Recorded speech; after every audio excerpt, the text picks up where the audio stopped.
Good morning to all of you. Today the story which I'm going to explain is from chapter number 10, The Happy Prince. So all of you please go to your chapter number 10 to page number 76. So let's start the class, student. This is a story about the statue of a happy prince. ये एक story एक happy Prince के निर्धार के ऊपर है. And a little solo. Solo एक छोटा सा एक चिड़िया है. The happy prince was a beautiful statue stood on a tall column high above the city.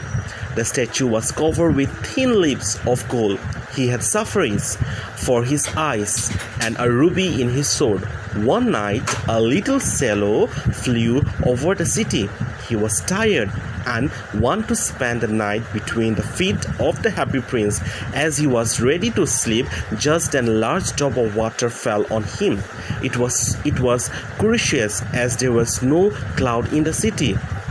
The swallow asked why you were crying.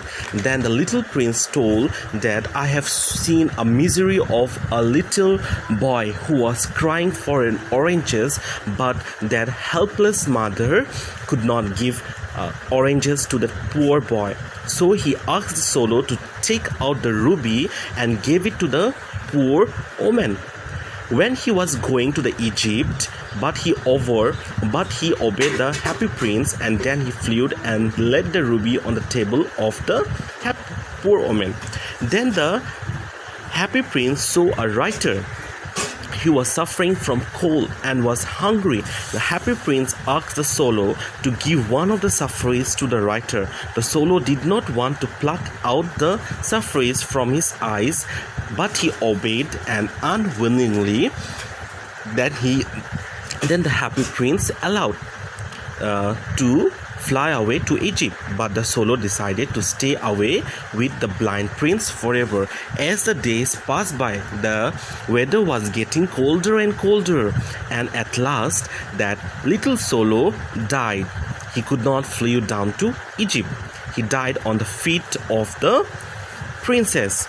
The little princess, that happy princess, little heart broke into two. The mayor of the city ordered the statue should be pulled down because it was neither beautiful nor useful. The broken heart did not melt in the furnace. It was thrown away on a dust heap where the dead swallow was also lying. God asked the angels to bring the two most precious things in the city. The God praised the angel choice in bringing him the happy prince and a dead swallow. To student, I hope everyone understood the happy prince. And please go to the chapters, page number 76. Thank you, student.